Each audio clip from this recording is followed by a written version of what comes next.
40 ದಿನಗಳಷ್ಟೇ ಬಾಕಿ ಇದೆ.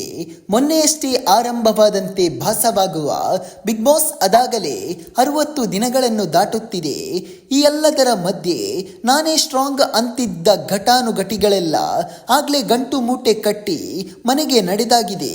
ಇನ್ನೊಂದೆಡೆ ಉಳಿದಿರುವ 40 ದಿನಗಳಲ್ಲಿ ಯಾರು ವಿನ್ನರ್ ಆಗ್ತಾರೆ ಅಂದ್ರೆ ಒಂದಷ್ಟು ಮಂದಿ ತ್ರಿವಿಕ್ರಮ್ ಹೆಸರನ್ನು ಸೂಚಿಸಿದ್ದಾರೆ. ಆದರೆ ಇವರ ಶಕ್ತಿಯ ಮುಂದೆ ಮತ್ತೋರ್ವ ಸ್ಪರ್ಧಿ ಯುಕ್ತಿ ಪ್ರಭಾವ ಬೀರುತ್ತಿರುವುದು ಹೇಳಲೇಬೇಕಾದ ಸಂಗತಿ. ಮೊದಲ ವೈಲ್ಡ್ ಕಾರ್ಡ್ ಮೂಲಕ ಮನೆಯೊಳಗೆ ಕಾಲಿಟ್ಟ ಹನುಮಂತ ಮೊದಲು ಈ ಕಾರ್ಯಕ್ರಮಕ್ಕೆ ಸೂಟ್ ಆಗಲ್ಲ ಅಂತ ಹೇಳಲಾಗುತ್ತಿತ್ತು.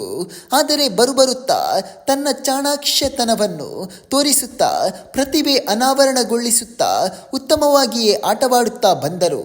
ಅಷ್ಟೇ ಅಲ್ಲದೆ ಕ್ಯಾಪ್ಟನ್ ಕೂಡ ಆಗಿದ್ರು.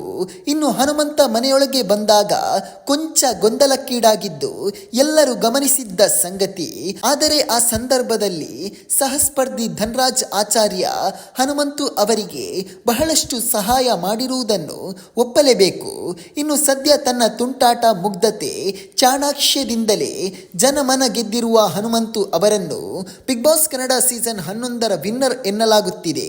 ಅಂತೆಯೇ ಬಿಗ್ ಬಾಸ್ ವೀಕ್ಷಕರು ಹನುಮಂತು ನೈಜತೆಯನ್ನಿಟ್ಟುಕೊಂಡು ಆಟ ಆಡ್ತಿದ್ದಾನೆ, ಯಾವುದೇ ಮುಖವಾಡ ಆತ ಧರಿಸಿಲ್ಲ, ಈ ಬಾರಿ ಈತ ವಿನ್ನರ್ ಆಗೋದು ಫಿಕ್ಸ್ ಎಂದೆಲ್ಲ ಮಾತನಾಡ್ತಿದ್ದಾರೆ.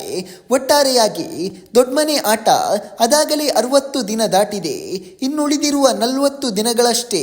ಈ ದಿನದಲ್ಲಿ ಯಾರು ದೊಡ್ಡಮನೆಯಲ್ಲಿ ಉಳಿಯುತ್ತಾರೆ, ಯಾರು ವಾರಾಂತ್ಯದಲ್ಲಿ ಗೇಟ್ ಪಾಸ್ ಪಡೆಯುತ್ತಾರೆ ಎಂಬುದನ್ನು ಕಾದು ನೋಡಬೇಕಾಗಿದೆ. ಸ್ನೇಹಿತರೆ, ಈ ವಿಷಯದ ಬಗ್ಗೆ ನಿಮಗೇನನಿಸುತ್ತದೆ ಕಮೆಂಟ್ ಮಾಡಿ. ಹಾಗೂ ಇಂತಹ ಬಿಗ್ ಬಾಸ್ ಅಪ್ಡೇಟ್ಗಳಿಗಾಗಿ ನಮ್ಮ ಚಾನಲ್ ಅನ್ನು ಸಬ್ಸ್ಕ್ರೈಬ್ ಮಾಡಿ.